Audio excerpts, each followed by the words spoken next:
ತಿಪಟೂರು ಟೂಡಾ ಅಧ್ಯಕ್ಷ ಸ್ಥಾನಕ್ಕೆ ಭಾರಿ ಪೈಪೋಟಿ. ಮಾಜಿ ನಗರಸಭಾ ಸದಸ್ಯ ವಿ ಯೋಗೇಶ್ ಮುಂದು.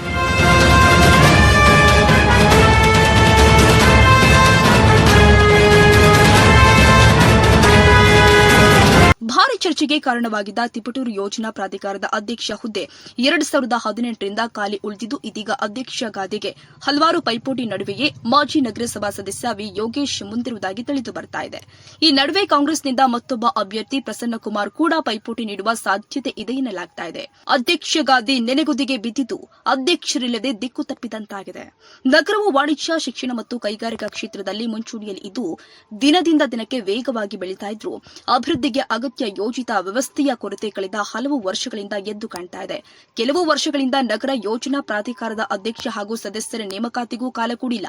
2015ರ ಫೆಬ್ರವರಿ 20ರಂದು ಅಸ್ತಿತ್ವಕ್ಕೆ ಬಂದ ಪ್ರಾಧಿಕಾರಕ್ಕೆ ಒಬ್ಬ ಅಧ್ಯಕ್ಷ, ಸ್ಥಳೀಯ ಸಂಸ್ಥೆಗಳ ಚುನಾಯಿತ ಸದಸ್ಯ ಮತ್ತು 3 ಸರ್ಕಾರದಿಂದ ನೇಮಿಸಲ್ಪಡುವ ಅಧಿಕಾರೇತರ ಸದಸ್ಯರನ್ನ ನೇಮಿಸಿ ನಗರ ಯೋಜನಾ ಸಹಾಯಕ ನಿರ್ದೇಶಕರನ್ನ ಸದಸ್ಯ ಕಾರ್ಯದರ್ಶಿಯಾಗಿ ನಗರಸಭೆ ಮುಖ್ಯಾಧಿಕಾರಿಯನ್ನ ಪ್ರತಿನಿಧಿಯಾಗಿ ನಗರಾಭಿವೃದ್ಧಿ ಇಲಾಖೆ ಆದೇಶ ಮಾಡಬೇಕಾಗಿರುತ್ತೆ.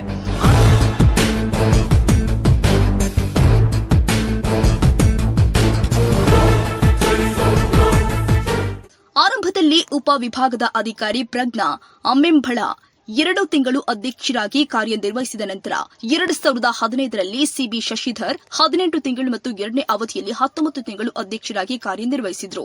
ತದನಂತರ ಸರ್ಕಾರ ಯಾವ ವ್ಯಕ್ತಿಯನ್ನ ಪದನಾಮಗೊಳಿಸಿದ ಕಾರಣ ಈವರೆಗೆ 10 ಮಂದಿ ಉಪವಿಭಾಗದ ಅಧಿಕಾರಿಗಳು ಅಧ್ಯಕ್ಷರಾಗಿ ಕಾರ್ಯನಿರ್ವಹಿಸುತ್ತಾ ಇದ್ದು, ಪ್ರಸ್ತುತ ಸಪ್ತಶ್ರೀ ಬಿಕೆ ಆಡಳಿತ ವಹಿಸಿದ್ದಾರೆ.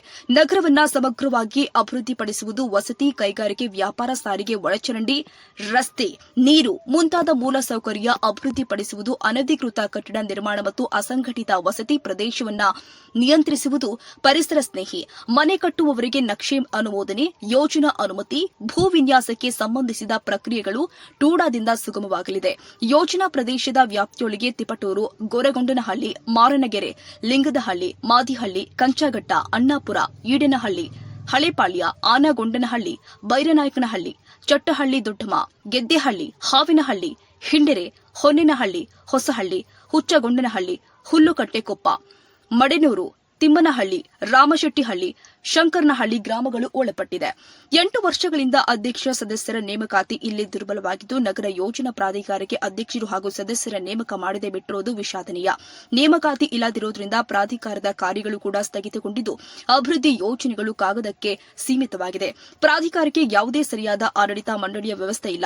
ಕಾಯಂ ಸದಸ್ಯ ಕಾರ್ಯದರ್ಶಿಯನ್ನ ನೇಮಕ ಮಾಡದೆ ವಾರಕ್ಕೆ 2 ದಿನ ಮಾತ್ರ ಜಿಲ್ಲಾ ಕೇಂದ್ರದಿಂದ ಯೋಜನಾಧಿಕಾರಿ ಬಂದು ಹೋಗ್ತಾ ಇದ್ದು 6-7 ತಿಂಗಳಿಗೆ ಸಭೆ ಮಾಡ್ತಾ ಇದ್ದಾರೆ. ಪ್ರಾಧಿಕಾರದ ಕಚೇರಿ ಕೂಡ ಬಾಡಿಗೆ ಕಟ್ಟಡದಲ್ಲಿ ನಡೀತಾ ಇದೆ.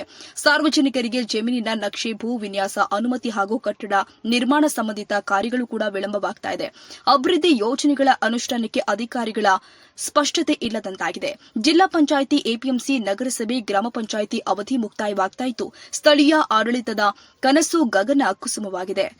ಕ್ಷೇತ್ರದಲ್ಲಿ ಬಿಜೆಪಿ ಅಧಿಕಾರದಲ್ಲಿ ಇದ್ದಾಗ ಟೂಡಾ ಸೇರಿ ಯಾವುದಕ್ಕೂ ನಾಮನಿರ್ದೇಶನ, ಸ್ಥಳೀಯ ಸಂಸ್ಥೆಗಳ ಚುನಾವಣೆ ಮಾಡಲಿಲ್ಲ. ಕಾಂಗ್ರೆಸ್ನವರು ಕೂಡ ಮಾಡಲ್ಲ. ಶಾಸಕರದ್ದೇ ಪರಮಾಧಿಕಾರ ಎಂಬಂತಾಗಿದೆ. ಗ್ಯಾರಂಟಿ ಗುಲಾಮಗಿರಿಯಲ್ಲಿ ಅಭಿವೃದ್ಧಿ ಮರೀಚಿಕೆಯಾದರೂ ಕೂಡ ಯಾರೂ ಧ್ವನಿ ಎತ್ತಾ ಇಲ್ಲ. ಇದರ ನಡುವೆ ಮಾಜಿ ನಗರಸಭಾ ಸದಸ್ಯ ಹಾಗೂ ಕೆಪಿಸಿಸಿ ಸದಸ್ಯ ವಿ ಯೋಗೇಶ್ ಹೆಸರು ತೇಲಿ ಬರುತ್ತಿರುವುದು ಸಾರ್ವಜನಿಕರಲ್ಲಿ ಕುತೂಹಲಕ್ಕೆ ಎಡೆ ಮಾಡಿಕೊಟ್ಟಿದೆ. ಜೊತೆಗೆ ಟೂಡಾನು ಪೂರ ತಮ್ಮ ಕಬ್ಜೆಯಲ್ಲಿ ಇಟ್ಕೊಂಡು ಇವ್ರು ಹೇಳಿದಾಗಷ್ಟೇ ಮೀಟಿಂಗು, ಅದು ಬಹಿರಂಗವಾಗಿ ಚರ್ಚೆ ಜನರಲ್ಲಿದೆ. ಪ್ರತಿ ಮೀಟಿಂಗಲ್ಲೂ ಯಾವ ಫೈಲ್ಗಳು ಯಾವಾಗ ಮೂವ್ ಆಗ್ತವೆ ಅಂತ ಪ್ರತಿಯೊಬ್ಬರಿಗೂ ಗೊತ್ತಿದೆ. ಈಗ ಪ್ರಚಲಿತ ಇರೋ ವಿಚಾರ ಏನು, 1 ಎಕರೆಗೆ 3 ಲಕ್ಷ ರೂಪಾಯಿವರೆಗೂ ಭ್ರಷ್ಟಾಚಾರದ ಹಣ ಟೂಡಾದಲ್ಲಿ ಕೊಡದಲೇ ಯಾವುದೇ ಫೈಲ್ ಮೂವ್ ಆಗೋದಿಲ್ಲ ಅಂತ. ಇದು ಸಾಮಾನ್ಯವಾಗಿ ಹೋಗಿದೆ ವಿಚಾರ.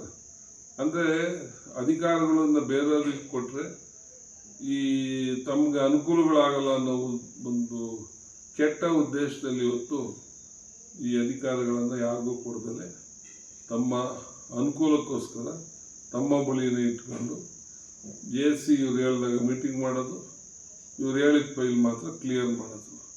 ಇದು ಸಣ್ಣ ಹುಡುಗನ್ನು ನಮ್ಮೂರಲ್ಲಿ ಕೇಳಿದ್ರೆ ಹೇಳ್ತಾರೆ.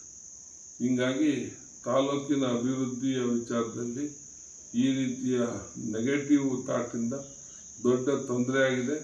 ಆಮೇಲೆ ಮೀಟಿಂಗ್ಗಳೇನು ರೆಗ್ಯುಲರ್ ಆಗಿ ಮಾಡೋದಿಲ್ಲ. ಇದೆಲ್ಲ ಅನುಕೂಲಗಳು ನೋಡ್ಕೊಂಡೇ ಮಾಡ್ತಾ ಇರೋದು ಇವತ್ತು ಗೊತ್ತಾಗಿದೆ.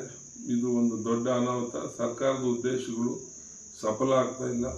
ಟೂಡಾಗಳು ಎಲ್ಲ ಊರಲ್ಲೂ, ನಮ್ಮ ತುಮಕೂರು ಡಿಸ್ಟಿಕ್ ಎಲ್ಲ ಟೂಡಾದಲ್ಲೂ ಅಧ್ಯಕ್ಷರು ನಿರಂತರವಾಗಿದ್ದಾರೆ. ತಿಪ್ಟೂರಲ್ಲಿ ಅಷ್ಟೇ ಇದು ಇಲ್ಲ. ಇದು ನಮ್ಮ ತಾಲೂಕಿನ ದುರಂತ ಅಂತ ನಾನು ಹೇಳಕ್ಕೆ ಇಷ್ಟಪಡ್ತೀನಿ.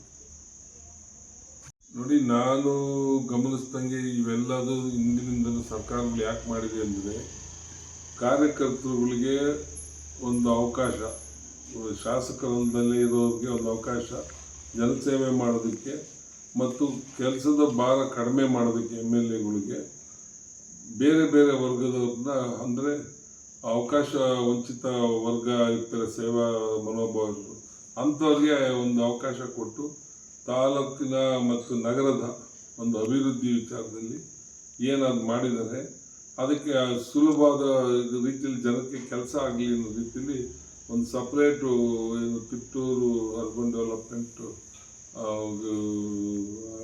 ಅಥಾರಿಟಿ ಅಂತ ಏನು ಮಾಡಿದ್ದಾರೆ ಅದನ್ನು ಒಬ್ಬರ ಕೈಲಿ ಕೊಟ್ಟು ಮಾಡಿಸೋಕ್ಕೆ ಮಾಡಿದರು. ಕಾರಣಾಂತರದಿಂದ ಹಿಂದೆ ಆಗಿರಲಿಲ್ಲ. ಈ ಮಾನ್ಯ ಶಾಸಕರು ಎಲ್ಲ ಅಧಿಕಾರ ಅವ್ರ ಕೈಲೇ ಇರಬೇಕನ್ನೋ ಹುಚ್ಚಿನ ಒಬ್ಬ ಶಾಸಕರಾಗಿದ್ದಾರೆ ನಮ್ಮ ತಾಲೂಕಲ್ಲಿ. ಯಾಕೆಂದರೆ APMC ಡೈರೆಕ್ಟರ್ ಅವರೇ, DCC ಬ್ಯಾಂಕ್ ಡೈರೆಕ್ಟರ್ ಅವರೇ, TIPCM ಡೈರೆಕ್ಟರ್ ಅವರೇ, SLD ಬ್ಯಾಂಕ್ ಡೈರೆಕ್ಟರ್ ಅವರೇ, SLD ಬ್ಯಾಂಕ್ ಅಧ್ಯಕ್ಷರು ಅವರೇ, MLAನೂ ಅವರೇ. ಗ್ಯಾರಂಟಿ ಗುಲಾಮಗಿರಿಯಲ್ಲಿ ಅಭಿವೃದ್ಧಿ ಮರೀಚಿಕೆಯಾದ್ರೂ ಯಾರೂ ಧ್ವನಿ ಎತ್ತುತ್ತಾ ಇಲ್ಲ. ಇದರ ನಡುವೆ ಮಾಜಿ ನಗರಸಭಾ ಸದಸ್ಯ ಹಾಗೂ ಕೆಪಿಸಿಸಿ ಸದಸ್ಯ ವಿ ಯೋಗೇಶ್ ಹೆಸರು ತೇಲಿ ಬರುತ್ತಿರುವುದು ಸಾರ್ವಜನಿಕರಲ್ಲಿ ಕುತೂಹಲಕ್ಕೆ ಎಡೆ ಮಾಡಿಕೊಟ್ಟಿದೆ. ರಾಷ್ಟ್ರ ಕ್ರಾಂತಿ ನ್ಯೂಸ್, ನಾಗರಾಜ್, ತಿಪಟೂರು.